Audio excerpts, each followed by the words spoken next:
వి gold trusted gold buyers మీరు తాకట్టు పెట్టిన బంగారాన్ని విడిపించి ఈ రోజు ఉన్న మార్కెట్ ధరకు కొనబడను 7771077720.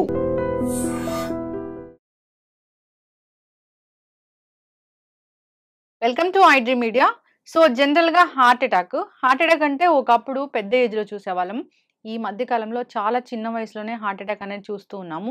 నిన్ననే ఈసీజీ తీయించుకున్నాము, ఇవాళ హార్ట్ అటాక్ వచ్చింది అనే వాళ్ళని కూడా మనం చూసాము. ఎందుకు ఈ హార్ట్ అటాక్ అనేది అంతగా పెరిగిపోయింది? హార్ట్ అటాక్ వచ్చే ముందు ఎలాంటి లక్షణాలు కనిపిస్తాయి? ఎప్పుడు డాక్టర్ని సంప్రదించాలి? హార్ట్ అటాక్ వచ్చిన వెంటనే మనం ఖచ్చితంగా చేయవలసిన పని ఏంటి? పూర్తి వివరాలు తెలుసుకుందాం. మనతో పాటు ప్రముఖ ఇంటర్వెన్షనల్ కార్డియాలజిస్ట్ డాక్టర్ రాహుల్ కొంగరా గారు ఉన్నారు from Apollo hospital, Jubilee hills. Doctor గారు నమస్తే అండి. నమస్తే అండి. డాక్టర్ గారు, ఒకప్పుడు నిజంగానే హార్ట్ అటాక్ అంటే ఒక 50 అట్లా చూసేవాళ్ళం, లేదా ఫ్యామిలీ హిస్టరీ ఉంది అంటే హార్ట్ ఇష్యూస్ వచ్చేవి. కానీ ఇప్పుడు వాక్ చేస్తూ హార్ట్ అటాక్ వస్తుంది, షటిల్ ఆడుతుంటే హార్ట్ అటాక్ వస్తుంది, పాఠాలు చెప్పే టీచర్కి అప్పటికప్పుడే హార్ట్ అటాక్ వచ్చి కుప్పకూలి చనిపోవడం చూస్తున్నాము. డాక్టర్స్ కార్డియాలజీ హాస్పిటల్లో పేషెంట్స్ని చూస్తా ఆ రౌండ్స్లోనే హార్ట్ అటాక్ వచ్చి చనిపోవడం చూస్తూ ఉన్నాం. ఎందుకు చిన్న వయసులోనే హార్ట్ అటాక్ అనేది వస్తూ ఉంది? మనం ఎందుకు కనుక్కోలేకపోతున్నాము అది హార్ట్ అటాక్ అని? సో ఈరోజు చాలా గుడ్ క్వశ్చన్ అడిగారు. సో హార్ట్ అటాక్ అనేది బేసికల్గా మీ అందరికీ తెలుసు, హార్ట్కి బ్లడ్ సప్లై అనేది తక్కువ అవుతే హార్ట్ పంపింగ్ అనేది తగ్గటం వల్ల హార్ట్ అటాక్ అని అంటాం దాన్ని. సో జనరల్గా మీరు అడిగిన క్వశ్చన్కి కరెక్ట్గా సమాధానం చెప్పాలంటే, మనం హార్ట్ అటాక్ జనరల్గా పెద్దవాళ్ళలో వస్తుంది అనుకుంటాం, కానీ ఈ మధ్య బాగా చిన్న వయసులో వాళ్ళకి కూడా చూస్తున్నాం. వెస్ట్రన్ పీపుల్ అంటే అమెరికా, యూరప్ అటు సైడ్ వాళ్ళతో పోల్చుకుంటే మన భారతదేశం సౌత్ ఈస్ట్ ఏషియన్స్కి జనరల్గా ఒక 10 సంవత్సరాలకి ముందల హార్ట్ ప్రాబ్లమ్స్ అనేవి స్టార్ట్ అవుతాయి.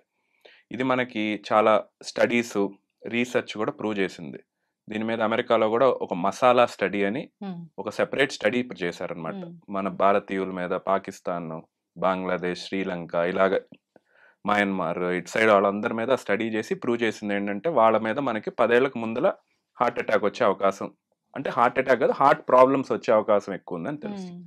దీంతో పాటు ఎందుకు మనకి హార్ట్ అటాక్స్ అనేది ఎక్కువ వస్తాయి, రకరకాల కారణాలు. ఒకటి మెయిన్ ఫ్యామిలీ హిస్టరీతో పాటు నెక్స్ట్ మన షుగర్ అనేది, మన ఇండియా అనేది డయాబెటీస్ క్యాపిటల్ వరల్డ్ మొత్తానికి. సో షుగర్ లెవెల్స్, నెక్స్ట్ మనం తినే ఆహారం. మీరు చూస్తే మనం అందరికన్నా, ప్రపంచం మొత్తంలో అందరికన్నా ఎక్కువ కార్బోహైడ్రేట్ తినే దేశం ఏదంటే మన ఇండియానే. మనం పొద్దున్న లేచిన దగ్గర నుంచి ఇడ్లీ, దోశ, పూరి, వడ ఇవన్నీ కార్బోహైడ్రేట్సే ఎక్కువ. దాంతోపాటు మనం లంచ్లో కూడా మనకు దాదాపు ఎక్కువ రైస్ ఎక్కువ, కూరలు తక్కువ. ఈ మధ్య స్టడీ కూడా వచ్చింది, ఈ మధ్య ఐసీఎంఆర్ స్టడీ కూడా వచ్చింది. ఐసీఎంఆర్ స్టడీలో కూడా ప్రూవ్ అయింది ఏంటి, వరల్డ్ మొత్తంలో కన్నా ఎక్కువ కార్బోహైడ్రేట్ తినే దేశం భారతదేశం. అదొకటి. దాంతోపాటు ల్యాక్ ఆఫ్ ఫిజికల్ యాక్టివిటీ. మీరు వెస్ట్రన్ వరల్డ్లో చూస్తే పొద్దున్న లేచిన దగ్గర నుంచి సాయంత్రం వరకు ఎక్కువసేపు నడుస్తారు, లేదంటే వీలైనంత తక్కువ కారు వాడతారు, డైలీ ఫిజికల్ యాక్టివిటీ చేస్తారు. సో మనకి అన్ఫార్చునేట్గా మనం ఒకప్పుడు చేసేవాళ్ళం, ఇప్పుడు మనకి కార్లు వచ్చినాయి, లేదంటే పొల్యూషన్ వల్ల దేనివల్ల మనం అన్ఫార్చునేట్గా ఎక్కువ నడవలేకపోతున్నాం. సో ఇలాగ lack of physical activity, next ఇంకా పొల్యూషన్ వల్ల, ఇలా రకరకాల కారణాల వల్ల మనకి హార్ట్ అటాక్ వచ్చే అవకాశం ఉంటుంది అనమాట. జనరల్గా ఇప్పుడు మీరు చూస్తుంటే యంగ్స్టర్స్లో ఏమవుతుంది, ఫస్ట్ స్ట్రెస్ లెవెల్స్ బాగా పెరిగిపోతున్నాయి. నెక్స్ట్ బాగా ఈ అవుట్ సైడ్ ఫుడ్ వల్ల అన్కంట్రోల్డ్గా కొలెస్ట్రాల్ లెవెల్స్ పెరిగిపోవటం. ఒకప్పుడు మీద మనకి ఎనర్జీ లెవెల్స్ బాగా ఎక్కువైపోయినాయి. ఒకప్పుడు మనకి ఫుడ్ దొరకటమే చాలా కష్టం. ఈరోజు ఇంట్లో కూర్చొని మనం ఒక బటన్ నొక్కితే మన ఇంటికి ఫుడ్ డెలివరీ వస్తుంది, ఎక్కడికి వెళ్ళి నడిచి కూడా వెళ్ళాల్సిన అవసరం లేదు. దాంతో మనకి బాగా ఎనర్జీ ఎక్సెస్. సో దానివల్ల మనకి బాడీలో మెటబాలిజం అంతా డీరేంజ్ అవటం, తినేది ఎక్కువ, ఖర్చు చేసేది తక్కువ, పాజిటివ్ బ్యాలెన్స్ ఎక్కువ, నెగిటివ్ బ్యాలెన్స్ తక్కువ. సో ఇవన్నీ ఏంటి, రకరకాల కారణాలు. జెనెటిక్స్, నెక్స్ట్ వచ్చేసి షుగర్, నెక్స్ట్ వచ్చేసి food, next lack of physical activity, next వచ్చేసి స్ట్రెస్. వీటిలన్నిటితో పాటు ఎవరైతే ఎక్కువ స్మోకింగ్ చేస్తారో, లేదా ఎక్కువ పొల్యూషన్కి ఎక్స్పోజ్ అవుతారో, ఇవన్నీ మనకి హార్ట్ అటాక్కి రావటానికి ఒక మంచి గ్రౌండ్ సెట్ చేసి పెడతాయి అన్నమాట. సో అన్ఫార్చునేట్గా మన యూత్ ఈ మధ్య కాలంలో ఎక్కువ మంది ఈ అన్నిటికీ ఎక్స్పోజ్ అవుతున్నారు. సో దీనివల్ల మనకి హార్ట్ అటాక్స్ చాలా ఎక్కువ అవుతున్నాయి. ఎస్. ఇంకో గుడ్ క్వశ్చన్ అడిగారు, డాక్టర్స్ కూడా మనం చూస్తున్నాం. డాక్టర్స్ అందరికీ చూడటానికి చాలా హ్యాపీగా హాస్పిటల్లో పని చేసుకుంటారు, రౌండ్స్ వేసుకుంటారు, ఇంటికి వెళ్ళిపోతారు, వాళ్ళకి ఏం ప్రాబ్లమ్స్ రావని మనం అనుకుంటా ఉంటాం. కానీ మీరు చూస్తే చాలా స్ట్రెస్ ఉంటుంది డాక్టర్స్కి. ఒక పేషెంట్ గురించి ఒక ప్రొసీజర్ చేసేటప్పుడు ఆ ప్రొసీజర్ సక్సెస్ఫుల్గా అయిపోయే వరకు డాక్టర్ ఎంత స్ట్రెస్ఫుల్గా ఫీల్ అవుతాడంటే, మీరు ఆ టైంలో డాక్టర్కి ఒక హార్ట్ రేటు బీపీ మానిటర్ చేశారనుకోండి, ఆ ఫ్లక్చువేషన్స్ చూస్తే మీకే భయం వేస్తుంది. అదొకటి. Next long working hours, next irregular food habits, next వచ్చేసి నైట్ డ్యూటీలు చేయటం, అది చేయటం. అసలు మీకు డేటా ఒక పెద్ద స్టడీ చేశారనమాట. ఏ డిపార్ట్మెంట్ డాక్టర్స్లో highest number of heart problems ఉన్నాయని. కార్డియాలజిస్టులు మీరు చెప్తే మీరు ఆశ్చర్యపోతారు. కార్డియాలజిస్టులకి టాప్ 5 కూడా కాదు, టాప్ 3లో కార్డియాలజిస్టులు ఉంటారు ఎక్కువ హార్ట్ ప్రాబ్లమ్స్ ఉండే డాక్టర్స్లో. That is the irony of the situation. So doctor గారు, అంటే మాలాంటి నార్మల్ పీపుల్ కన్నా డాక్టర్స్ లైఫ్ స్పానే ఒక 10 ఏళ్ళు తక్కువ. Yes, that is true, and science is also telling that. Yes. అయితే ఎందుకు ప్రీ సిమ్టమ్స్, ఇప్పుడు హార్ట్ అటాక్ వచ్చే ముందు ఈ బండ గుర్తులు, ఈ 4 సిమ్టమ్స్ ఉంటాయి, గుర్తు పెట్టుకోండి, హాస్పిటల్కి వెళ్ళండి అంటే అట్లాంటివి ఏమి ఉండవా? సో యాక్చువల్గా ట్రెడిషనల్ రిస్క్ ఫ్యాక్టర్స్ అని కొన్ని ఉంటాయి, అండ్ రిస్క్ ఫ్యాక్టర్స్తో పాటు స్క్రీనింగ్ స్కోర్స్ అని కొన్ని ఉంటాయి. మనకి జనరల్గా షుగర్ ఒకటి, డయాబెటీస్ ఒకటి, ఫ్యామిలీ హిస్టరీ ఒకటి, ఇవి జనరల్గా రిస్క్ ఫ్యాక్టర్స్. ఈ రిస్క్ ఫ్యాక్టర్స్ ఉన్న వాళ్ళందరికీ స్కోరింగ్ సిస్టమ్స్ ఉంటాయి అనమాట. జనరల్గా వెస్ట్రన్ వరల్డ్లో అమెరికన్ గైడ్ లైన్స్ కొన్ని 40 years నుంచి స్కోరింగ్ చేసి వాళ్ళని క్లాసిఫై చేస్తారు. ఓకే, వీళ్ళు హై రిస్క్ అంటే హార్ట్ ప్రాబ్లమ్ రావటానికి హై రిస్క్, వీళ్ళు లో రిస్క్, వీళ్ళు ఇంటర్మీడియట్ రిస్క్ అని క్లాసిఫై చేస్తారు. అలాగా మన ఇండియాకి లిపిడ్ అసోసియేషన్ ఆఫ్ ఇండియా అని ఒకటి ఉంది. వాళ్ళు కూడా ఈ మధ్య కొత్త గైడ్ లైన్స్ ఇచ్చారు. సో మనకి కూడా ఒక 30 years నుంచి క్లాసిఫై చేస్తున్నారు. సో జనరల్గా ఇలా క్లాసిఫై చేయటం వల్ల మనకేమవుతుందంటే ప్రజలకు అవగాహన ఎక్కువ వస్తుంది. ఓకే, నేను ఈ వయసు నుంచి ఈ చెకప్స్ చేయించుకోవాలి, ఈ చెకప్స్లో నేను ఇవి చూసుకోవాలి. ఎవరికైతే దాంట్లో హై స్కోర్స్ ఉన్నాయో వాళ్ళు నెక్స్ట్ లెవెల్ ఆఫ్ టెస్టింగ్కి వెళ్ళాలి. సో అలా టెస్టింగ్కి వెళ్ళినప్పుడు చాలా మందిలో మనం ముందలగానే ఓకే పలానా వాళ్ళకి ఓకే వీళ్ళకి థ్రెడ్మిల్ టెస్ట్ చేసాము, లేదంటే వీళ్ళని మనం సిమ్టమ్స్ అడుగుతున్నాం, లేదా వీళ్ళని హిస్టరీ అడుగుతున్నాం, అలా మనం ఐడెంటిఫై చేసుకొని వీళ్ళలో ప్రాబ్లం ఉంది, లేదా వీళ్ళు high risk for heart disease అని మనం గుర్తించి చాలా వరకు ప్రివెంట్ చేయగలుగుతున్నాం. నెక్స్ట్ దీంతో పాటు చాలా కామన్గా చేసే మిస్టేక్ ఏంటంటే గ్యాస్ట్రైటిస్ అనుకొని చాలామంది హార్ట్ ప్రాబ్లమ్ని నెగ్లెక్ట్ చేస్తారు. ఏమంటారు, సార్ నేను బయట తిన్నాను నిన్న, నాకు కొంచెం ఒళ్ళంతా కడుపులో అంతా మంటగా ఉంది, గ్యాస్ట్రైటిస్ అనుకున్నాను సార్ అని. ఇలాగ గ్యాస్ట్రైటిస్ అనుకొని ప్రాణాలు పోగొట్టుకున్న వాళ్ళని నా ప్రాక్టీస్లో చాలా మందిని చూశాను. సో దయచేసి ఎస్పెషల్లీ ఇండియన్ మేల్స్, అది ఒక 30+ గ్యాస్ట్రైటిస్ అని అనిపిస్తే ఊరికినే నెగ్లెక్ట్ చేయొద్దు. డెఫినెట్గా వెళ్ళి చిన్న టెస్ట్, ఒక ఈసీజీ, వెరీ బేసిక్ టెస్ట్, ఒక ఈసీజీ చేయించుకొని, ఒక వీలైతే ఈసీజీలో ఏదైనా చేంజెస్ ఉంటే దానికి సంబంధించిన next level of test, troponin టెస్ట్లు ఎక్కువ ఇవన్నీ చేయించుకొని అంతా బాగుంది అనుకుంటేనే మీరు సేఫ్గా. ట్రోపోనిన్ అంటే బ్లడ్ టెస్ట్. ట్రోపోనిన్ అనేది ఒక బ్లడ్ టెస్ట్. హార్ట్ అటాక్ అనేది వస్తే ట్రోపోనిన్ టెస్ట్ అనేది ఎక్కువ అవుతుంది అనమాట. ఎవరైనా చేయించుకోవచ్చు, ఎవరు పడితే వాళ్ళు చేయించుకోకూడదు. అది ఇంకో మిస్ కన్సెప్షన్. చాలా మంది ఏం చేస్తారంటే ఊరికినే చేయించుకుంటారు టెస్ట్లు. దానివల్ల సిస్టమ్ని అబ్యూస్ చేస్తున్నాం మనం. ఆల్రెడీ మన system very very very high burden system, ఇంకా ఎక్కువ స్ట్రెస్ క్రియేట్ చేస్తున్నాం. ఈసీజీ వరకు సిమ్టమ్స్ ఉంటే చేయించుకోండి. డాక్టర్ సజెషన్ ప్రకారం మీకు ట్రోపోనిన్ అవసరమో లేదంటే నెక్స్ట్ టెస్ట్ అనేది అవసరమో డిసైడ్ చేసుకొని మనం ప్లాన్ చేసుకోవచ్చు. ఇప్పుడు ఈ గ్యాస్ట్రైటిస్ వల్ల వచ్చిన నొప్పికి గుండె నొప్పికి ఉన్న తేడా అంటే ఏముంటుంది? ఒక చిన్న తేడా. సో సింపుల్గా చెప్తాను. జనరల్గా classical symptom of heart attack ఎలా ఉంటుందంటే లెఫ్ట్ సైడ్, కామన్గా లెఫ్ట్ సైడ్ వస్తుంది. అలానే ఓన్లీ లెఫ్ట్ సైడ్ అనే కాదు, లెఫ్ట్ సైడ్ పెయిన్. ఎవరన్నా మన గుండె మీద ఒక పెద్ద బండరాయి తెచ్చి పెట్టేస్తే ఎంత భారంగా ఉంటుందో, బరువు ఆ బరువు ఇక్కడి నుంచి మళ్ళీ ఎడం చేతికి లాగేసినట్టు రావటం, కొంతమంది గొంతు వరకు రావటం, ఇలాగ జనరల్గా వస్తుంది. ఆ పెయిన్ కూడా వచ్చినప్పుడు మనకి కొంచెం ఆయాసం రావటం, బాగా చెమటలు పట్టడం, దాంతోపాటు గుండె దడ రావటం, ఒక్కొక్కసారి కొంతమందిలో కళ్ళు తిరగటం, ఇలాంటివి సాధారణంగా చూస్తాం. అలాని ప్రతిసారి హార్ట్ అటాక్ ఇలానే వస్తుందా అంటే కాదు. చాలా మందికి షుగర్ ఉన్న పేషెంట్లకి, ఎస్పెషల్లీ షుగర్ ఉన్న పేషెంట్లకి క్లాసికల్గా హార్ట్ అటాక్ ఇలా రాదు. వాళ్ళలో ఎలా ఉంటుందంటే ఎక్కువ అలసట రావటం. అంటే ఇది వరకు బాగానే ఉంటారు, సడన్గా వాళ్ళకు ఒక రోజు ఇది వరకు చేసే పని మీద పని చేయటంలో అలసట ఎక్కువ రావటం, అది ఒకటి. దాంతోపాటు బాగా ఆయాసం రావటం.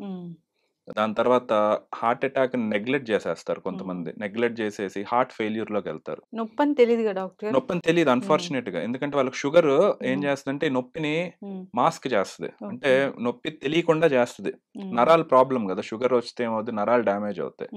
సో ఆ నొప్పికి సంబంధించిన నరాలు సరిగ్గా పనిచేయకపోవటం వల్ల ఏమవుద్ది, నొప్పి తెలియదు చాలా మందికి. ఆయాసం వస్తే ఆయాసం వచ్చి కాళ్ళ వాపులు రావటం, నైట్ నిద్రపోవటం, ఎక్కువగా దగ్గుతో పాటు కళ్ళబట్టడం, ఇలాంటి బాగా ఎక్కువ అనేది షుగర్ పేషెంట్ లో జనరల్ గా హార్ట్ అటాక్ రావటం వల్ల, నెగ్లెక్ట్ చేయటం వల్ల ఇలా కనిపిస్తుంది మనకి. రోజుట్లా లేరు వాళ్ళకి, ఎగ్జాక్ట్లీ చేత కానట్లుగా ఉంది ఒక రోజు అన్నప్పుడు డాక్టర్ దగ్గరికి వెళ్ళాల్సింది. డెఫినెట్లీ ఒకటి మాత్రం మోస్ట్ ఇంపార్టెంట్ అండి, సొంత డెసిషన్స్ హెల్త్ దగ్గరికి వచ్చేటప్పటికి దాదాపు అవాయిడ్ చేయండి. లేదా మీరు ఎవరో యూట్యూబ్లో చెప్పారనో, ఎవరో ఇన్స్టాగ్రామ్లో చెప్పారనో, ఫేస్బుక్లో చెప్పారనో కాదు, కొన్ని మీ బాడీని మీరు వినాలి. సిమ్టమ్స్ వచ్చినప్పుడు అది పెద్ద డాక్టర్, చిన్న డాక్టర్, పెద్ద హాస్పిటల్, చిన్న హాస్పిటల్ వెళ్ళి బేసిక్ ఎవాల్యుయేషన్ వరకు చేయించుకోండి. ఎందుకంటే చాలా సార్లు ఇట్లాగా చాలా మంది అన్ఫార్చునేట్ గా వి లాస్ట్ మెనీ పేషెంట్స్. అవును, చాలా మంది కూడా అంటే గ్యాస్ నొప్పేలే. ఎగ్జాక్ట్లీ, నేను కూడా 2-3 పేషెంట్స్ ని పంపించాను డాక్టర్ గారు. వాళ్ళు గ్యాస్ నొప్పి అనుకొని 2-3 రోజులు ఉండడము, మళ్ళీ మేము గైడ్ చేయడము, వాళ్ళు వెళ్ళడము, వాళ్ళకి స్టెంట్స్ పడడము. 100% అండి. ఇప్పుడు మీరు ఇందాక ఇంకో క్వశ్చన్ అడిగారు, నిన్న మొన్న ఈసీజీ చేయించాము, నార్మల్గా ఉంది, 4వ రోజుకి మళ్ళీ హార్ట్ అటాక్ వచ్చింది. ఈసీజీ అనేది ఆ నిమిషంలో మీ హార్ట్ ఎలా ఉందో చెప్పుద్ది, లేదా ఇది వరకు మీ హార్ట్ కి ఏదైనా డ్యామేజ్ అయితే దానికి సంబంధించిన చేంజెస్ మాత్రం చెప్పుద్ది. రేపు జరగబోయేది మీకు ఈసీజీ చెప్పదు. అప్పటికప్పుడు సిమ్టమ్ వస్తే ఈసీజీ తీపించుకొని ఏదన్నా ఉంటే దాని ప్రకారం మెడికల్ ట్రీట్మెంట్ తీసుకోవటం. డాక్టర్ గారు, ఈ మధ్య ఒక వీడియో వైరల్ అవుతూ ఉంది, హార్ట్ అటాక్ వస్తే ఇంట్లోనే మనము ఒక 3 టాబ్లెట్లు దగ్గర పెట్టుకోండి, డాక్టర్ దగ్గరికి వెళ్ళేలోపు ఈ టాబ్లెట్స్ వేసుకోండి అని అంటున్నారు. నిజంగానే అవి పనిచేస్తాయా? ఇది ఏమైనా ప్రజల్ని ఇబ్బంది పెట్టే అంశమా? సో వెరీ గుడ్ క్వశ్చన్ అండి, ఇది చాలా ఇంపార్టెంట్ ఫర్ పబ్లిక్ అవేర్నెస్. జనరల్గా హార్ట్ అటాక్ అనేది వచ్చింది అంటే పేషెంట్ హాస్పిటల్కి వచ్చిన తర్వాత కూడా మేము డయాగ్నోస్ చేసి ఈసీజీ కానీ వేరే సిమ్టమ్స్ అడిగి డయాగ్నోస్ చేసి ఫస్ట్ ఇచ్చే ట్రీట్మెంట్ మీరు చెప్పిన 3 టాబ్లెట్స్. ఒకటి ఆస్పిరిన్, రెండోది క్లోపిడోగ్రెల్, 3 ఎటోరోస్టాటిన్. ఇందులో ఆస్పిరిన్, క్లోపిడోగ్రెల్ వచ్చేసి బ్లడ్ థిన్నర్స్. ఎటోరోస్టాటిన్ అనేది ఒక కొలెస్ట్రాల్ మెడిసిన్ అన్నమాట. ఈ బ్లడ్ థిన్నర్స్ ఏం చేస్తాయంటే, హార్ట్ అటాక్ అంటే ఒక బ్లడ్ క్లాట్ ఫామ్ అవటం. సో ఈ బ్లడ్ క్లాట్ని కరిగించడానికి బ్లడ్ థిన్నర్స్ ట్రై చేస్తాయి. అండ్ ఫర్దర్గా బ్లడ్ క్లాట్ ప్రోగ్రెస్ అవ్వకుండా, అంటే ఇంకా పెరగకుండా ఉండటానికి ఈ బ్లడ్ థిన్నర్స్ టాబ్లెట్స్ హెల్ప్ చేస్తాయి. అండ్ ఇవి లైఫ్ సేవింగ్ టాబ్లెట్స్. అంటే అలా అని అందరూ చెస్ట్ పెయిన్ వచ్చినప్పుడు లేదంటే ఏదన్నా హార్ట్ అటాక్ అని మీకు అనిపించినప్పుడు ఆ టాబ్లెట్స్ వేసుకోవాలా అంటే it is a very grey area. అందులో కొంతమందికి నిజంగా హార్ట్ అటాక్ ఉన్న వాళ్ళకి వాళ్ళ అదృష్టశాతం దగ్గర టాబ్లెట్స్ ఉంటే పనిచేస్తాయి. కొంతమందికి హార్ట్ అటాక్ లేని వాళ్ళు ఆ టాబ్లెట్స్ వేసుకోవటం వల్ల వేరే కాంప్లికేషన్స్ వచ్చిన వాళ్ళు కూడా ఉంటారు. సో అందుకే మీకు ఏదైనా ఇబ్బంది అనిపించినప్పుడు నెగ్లెక్ట్ చేయకుండా దగ్గరలో ఉన్న హాస్పిటల్కి వెళ్ళడం అనేది బెస్ట్ థింగ్. అది గ్యాస్ నొప్ప, గుండె నొప్ప అని మనం డిసైడ్ చేసుకోకూడదు, డాక్టర్ విల్ డిసైడ్ అది ఏంటి అనేది. కాళ్ళ వాపులు కూడా ఉంటాయి డాక్టర్ గారు? సో కాళ్ళ వాపులు ఇమ్మీడియట్ గా హార్ట్ అటాక్ వల్ల రావు. హార్ట్ అటాక్ వల్ల హార్ట్ పంపింగ్ ఫంక్షన్ తగ్గుద్ది. అలా పంపింగ్ ఫంక్షన్ తగ్గటం వల్ల ఏమవుద్ది, హార్ట్ అనేది బేసికల్లీ ఒక పంప్ లాంటిదండి. Forward blood, backward blood. Heart attack రావటం వల్ల హార్ట్ ఫార్వర్డ్ బ్లడ్ పంపించలేదు. సో ఆ బ్లడ్ అంతా ఏమవుద్ది, వెళ్ళి లంగ్స్ లో చేరుద్ది, ఊపిరితిత్తుల్లో చేరుద్ది. ఆ ఊపిరితిత్తుల్లో నుంచి మళ్ళీ కింద భాగాలన్నిటిలోకి అలా ఫ్లూయిడ్ అనేది అక్యుములేట్ అవుద్ది అనమాట. సో కాళ్ళ వాపులు హార్ట్ అటాక్ వల్ల, హార్ట్ ఫెయిల్ అవటం వల్ల వస్తాయి. అలా అని ప్రతి కాళ్ళ వాపులు హార్ట్ ప్రాబ్లం వల్ల అని మళ్ళీ అదొక అపోహ. కాళ్ళ వాపులకి రకరకాల కారణాలు, కిడ్నీ ప్రాబ్లం వల్ల రావచ్చు, వారికోస్ వీన్స్ వల్ల రావచ్చు, లేదా ఏదైనా ఇన్ఫెక్షన్ దెబ్బ తగలటం వల్ల రావచ్చు. సో ఓవరాల్ గా ఒక సిమ్టమ్ ఒక దాని వల్ల అని ఇట్స్ వెరీ డిఫికల్ట్. మేము అందుకే కదా అన్ని సంవత్సరాలు చదువుకొని ప్రాపర్గా ట్రీట్మెంట్ చేసేది. సో సొంత ట్రీట్మెంట్స్ చాలా వరకు అవాయిడ్ చేయండి వీలైనంత వరకు. హార్ట్ అటాక్ వస్తే ట్రీట్మెంట్ అంటే ఎట్లా ఉంటుంది? సో హార్ట్ అటాక్ అనేది డయాగ్నోజ్ అవటం వల్ల ట్రీట్మెంట్స్ కూడా మనకి వేరియస్ టైప్స్ ఆఫ్ ట్రీట్మెంట్స్ ఉన్నాయండి, రకరకాల ట్రీట్మెంట్స్. సో జనరల్గా హార్ట్ అటాక్లో కూడా రకాలు ఉంటాయి. అందులో ఎస్టీ ఎలివేషన్ ఎంఐ అంటారనమాట, స్టెమీ అంటాం. స్టెమీ అనేది హార్ట్ అటాక్స్లో ఉన్న రకాల్లోకి అత్యంత most dangerous and life threatening అనమాట. సో స్టెమీని కరెక్ట్గా ఐడెంటిఫై చేయకపోతే హార్ట్ అనేది ఫెయిల్ అయ్యి బాడీ అనేది షాక్లోకి వెళ్ళినప్పుడు మనం ఎంత ట్రీట్మెంట్ చేసినా ఓన్లీ 50% బతుకుతారు. ఇవి నేను చెప్పే మాటలు కాదు, స్టడీస్ కూడా చెప్తున్నాయి. వరల్డ్ వైడ్ కొన్ని సంవత్సరాలు దశాబ్దాలు కొద్ది చేసిన స్టడీస్ కూడా చెప్తున్నాయి. సో ఇలా స్టెమీ అనేది పేషెంట్కి డయాగ్నోస్ అయినప్పుడు హార్ట్ అటాక్లో ఫస్ట్ ఈసీజీ ద్వారా దాన్ని ఐడెంటిఫై చేస్తాం. తర్వాత టైమ్ ఈజ్ వెరీ ఇంపార్టెంట్ అండి. ఫస్ట్ 2 అవర్స్లో బ్లడ్ థిన్నర్ ఇంజెక్షన్స్ ఉంటాయి కొన్ని. బ్లడ్ థిన్నర్ ఇంజెక్షన్స్ తర్వాత స్టంట్ వేయటం, ఈ రెండు ఫస్ట్ 2 అవర్స్లో దాదాపు సమానంగా పనిచేస్తాయి. 2 అవర్స్ తర్వాత నుంచి జనరల్గా స్టంట్కి కొంచెం బెటర్ అడ్వాంటేజ్. అంటే పేషెంట్ హాస్పిటల్కి వస్తాడు, ఈసీజీ తీస్తాం నొప్పితో, ఐడెంటిఫై చేస్తాం, ఐడెంటిఫై చేసి అడుగుతాం మీకు నొప్పి ఎప్పటి నుంచి స్టార్ట్ అయిందండి అని. డాక్టర్ గారు నాకు నొప్పి స్టార్ట్ అయ్యి 2 గంటలు అవుతుంది అంటే ఆప్షన్ ఇస్తాం అనమాట. ఇక్కడ ట్రీట్మెంట్ అనేది మీకు చెప్పాలంటే మన ఇండియాలో ట్రీట్మెంట్ అనేది అల్టిమేట్గా ఖర్చుతో కూడుకున్న విషయం. వెస్ట్రన్ వరల్డ్ లేదంటే కొన్ని ధనిక దేశాల్లో ట్రీట్మెంట్ అనేది జనరల్గా ఇన్సూరెన్సో లేదా వాళ్ళ గవర్నమెంటో టేక్ కేర్ చేస్తుంది. సో మన దగ్గరికి వచ్చేటప్పటికి ఏంటంటే డబ్బుతో కూడుకున్న విషయం. అన్ఫార్చునేట్గా ఒక్కొక్క హాస్పిటల్లో ఒక్కొక్క ట్రీట్మెంట్కి ఒక్కొక్క కాస్ట్ ఉంటుంది అనమాట. ఈ బ్లడ్ థిన్నర్ ఇంజెక్షన్ అనేది జనరల్గా లైఫ్ సేవింగ్, నెక్స్ట్ వచ్చేసి తక్కువ కాస్ట్. సో అలా అని అది అందరిలో ఇవ్వచ్చా అంటే ఒక టైం తర్వాత అది పని చేయదు. ఈ స్టంట్ అనేది జనరల్గా కొంచెం కాస్ట్లీ అనమాట. సో అది ఒక సర్టెన్ అంటే ఎక్కువ టైం వరకు హార్ట్ అటాక్ వచ్చినా కూడా స్టంట్ అనేది ఎఫెక్టివ్గా పనిచేస్తుంది అనమాట. సో బేసికలీ హార్ట్ అటాక్ వస్తే 2 రకాల ట్రీట్మెంట్స్, ఒకటి బ్లడ్ థిన్నర్ ఇంజెక్షన్స్, ఒకటి స్టంట్ వేయటం. ఆ ట్రీట్మెంట్ అనేది మీకు ఏది బెస్టో మీరు హార్ట్ అటాక్ వచ్చిన టైం బట్టి, టైప్ ఆఫ్ హార్ట్ అటాక్ ని బట్టి, type of heart attack, next ఇట్లన్నిటికన్నా ముఖ్యం పేషెంట్ ఎఫోర్డబిలిటీ, ఇట్లన్నిటి బట్టి హోలిస్టిక్ గా ఆ హాస్పిటల్లో డాక్టర్ డిసైడ్ చేస్తారు. ఒకసారి స్టెంట్స్ వేసాక 1, 2, 3, 4 స్టెంట్స్ కూడా పడతాయి కొంతమందికి, మళ్ళీ కూడా హార్ట్ అటాక్ వచ్చే అవకాశం ఉంటుందా?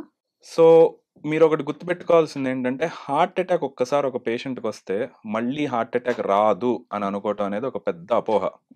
మళ్ళీ రావచ్చు హార్ట్ అటాక్, మళ్ళీ హార్ట్ అటాక్ రావచ్చు. ఎందుకు వస్తుంది అంటే మళ్ళీ మన షుగర్ కంట్రోల్లో లేకపోతే హార్ట్ అటాక్ వచ్చే అవకాశం ఉంది, లైఫ్ స్టైల్ బీపీ కంట్రోల్లో లేకపోతే హార్ట్ అటాక్, వెయిట్, నెక్స్ట్ వచ్చేసి హార్ట్ అటాక్కి సంబంధించిన మెడిసిన్స్ సరిగ్గా వాడకపోతే, లేదా ఫస్ట్ టైం చేసే ప్రొసీజర్ సరిగ్గా చేయకపోతే.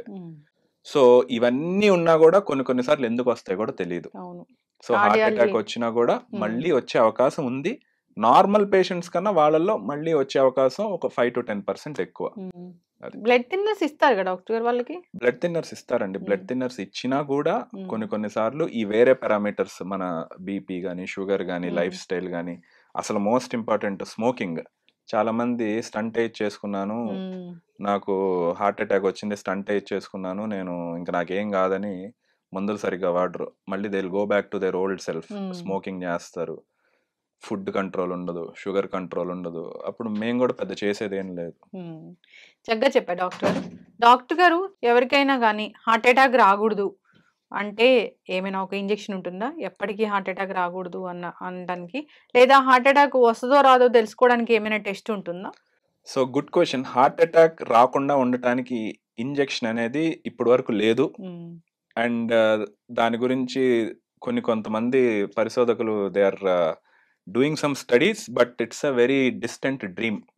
ఎందుకంటే హార్ట్ అటాక్ అనేది రకరకాల కారణాల వల్ల వస్తుంది అండ్ ఒక్కొక్క పాపులేషన్లో ఒక్కొక్కలా ప్రజెంట్ అవుద్ది అనమాట. సో దానికి treatment one size fits all కాదు, ఎవరికి తగినట్టు వాళ్ళకి మనం కస్టమైజ్ చేసి చేయాలి. నెక్స్ట్ హార్ట్ అటాక్ని గుర్తించే టెస్ట్లు. హార్ట్ అటాక్ వచ్చింది అని కన్ఫర్మ్ చేయడానికి టెస్ట్ ఉంటాయి. హార్ట్ అటాక్ వచ్చే అవకాశం ఎక్కువ ఉన్నది అనే దానికి స్క్రీనింగ్ టెస్ట్ ఉంటాయి అనమాట. అంటే ఇప్పుడు సపోజ్ ఫ్యామిలీ హిస్టరీ గురించి మాట్లాడదాం. మీకు ఫస్ట్ జనరేషన్ అంటే మీ మదర్కి కానీ ఫాదర్కి కానీ హార్ట్ అటాక్ వస్తే మీకు హార్ట్ అటాక్ వచ్చే అవకాశం దాదాపు 40 to 50% ఉంటుంది.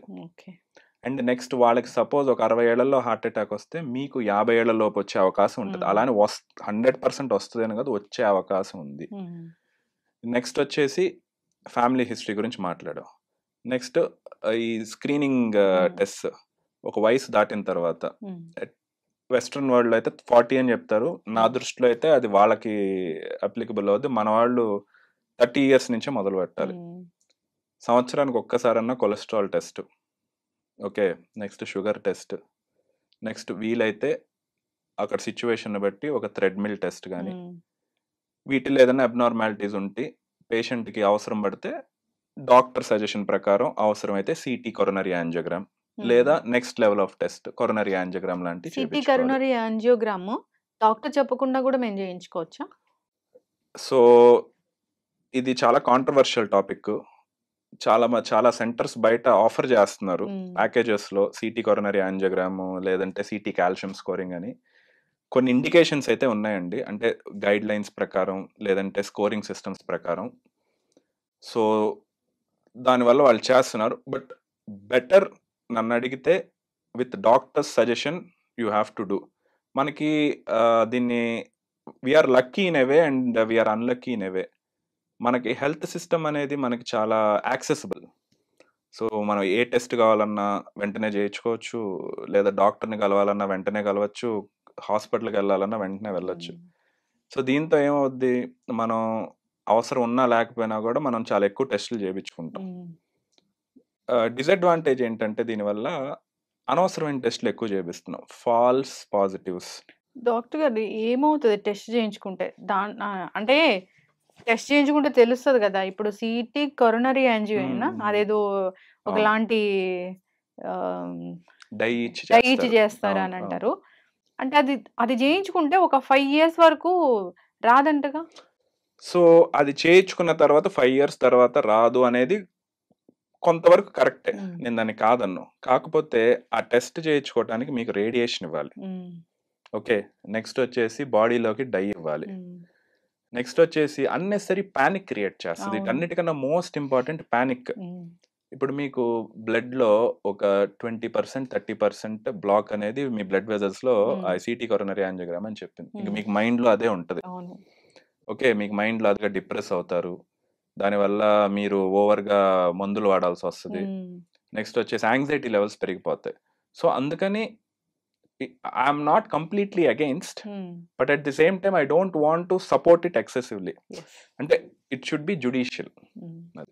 దానివల్ల ఏంటి, ఇప్పుడు ఇంకోటి, నార్మల్ మనుషులు ఎక్కువ చేసుకోవటం వల్ల ఎవరికైతే అవసరం ఉందో వాళ్ళకి సర్వీసెస్ దొరకట్లేదు, సెంటర్స్ బిజీగా ఉంటున్నాయి. చక్కటి ఇన్ఫర్మేషన్ డాక్టర్ గారు. హెల్దీ లైఫ్ స్టైల్ మెయింటైన్ చేయాలి, బయట ఫుడ్ ఖచ్చితంగా అవాయిడ్ చేయాలి, ఫిజికల్ యాక్టివిటీ ఖచ్చితంగా ఉండాలి. మీరు అన్నారు తీసుకునేది ఎక్కువ, యాక్టివిటీ తక్కువ అని. అది ఫస్ట్ అక్కడ బ్యాలెన్స్ చేసుకోవాలి మనం. స్ట్రెస్ కూడా అంతే. అసలు నెక్స్ట్ లెవెల్కి వెళ్ళాలి అని ఆలోచిస్తున్నారు కానీ నెక్స్ట్ లెవెల్లో మన ప్రాణాలు గాల్లో కలిసిపోతున్నాయి అనేది ఆలోచించట్లా. స్ట్రెస్ అనేది మీ డాక్టర్స్ చెప్తూనే ఉంటారు, అన్నిటికీ ప్రధానమైన రూట్ కాజ్ ఏది జబ్బులకి అంటే స్ట్రెస్సే. ముందు ఆ స్ట్రెస్ తగ్గించుకోవాలి. మీరు అన్నట్లుగా హెల్దీ లైఫ్ స్టైల్ మెయింటైన్ చేయాలి. మీరు చెప్పారు స్క్రీనింగ్ ఉంటుంది, ఒక 30 years వచ్చాయి, అప్పటి నుంచి మీరు చెప్పిన ఆ టెస్ట్లన్నీ చేయించుకొని హెల్దీ లైఫ్ స్టైల్ మెయింటైన్ చేయాలని కోరుకుందాం. ఎవరికైనా లక్షణం 1, 2 కనిపించిన వెంటనే డాక్టర్ని సంప్రదించాల్సిందే. గ్యాస్ నొప్పి లేదా చిట్కా వైద్యాలు ఇలాంటివి పాటించకూడదు. చక్కటి ఇన్ఫర్మేషన్ డాక్టర్ గారు, ఫాలో అవ్వాలని కోరుకుందాం. ధన్యవాదాలు. Thank you. And for more videos, please subscribe to iDream. Please subscribe to iDream. Please subscribe iDream. And please subscribe to iDream. For more videos, subscribe to iDream. please like, share and subscribe to the channel. Congratulations, iDream. Subscribe to iDream. Subscribe to iDream. So subscribe to iDream Media. iDream ki iDream team andarki huge congratulations. Please subscribe iDream Media. Please subscribe to iDream. Subscribe iDream. Please subscribe to iDream. I dream అంటే నా కళల ఛానల్ను subscribe చేసుకున్న నోరు తిరుగుతలేదు. మీరైతే గంట గుర్తు కొట్టండి. For more such videos, please subscribe to iDream. Subscribe to iDream. Please subscribe to iDream. Please subscribe iDream Media. Please do subscribe to iDream. Please subscribe to iDream Media. For best entertainment and information, please subscribe iDream. And don't forget to subscribe to iDream.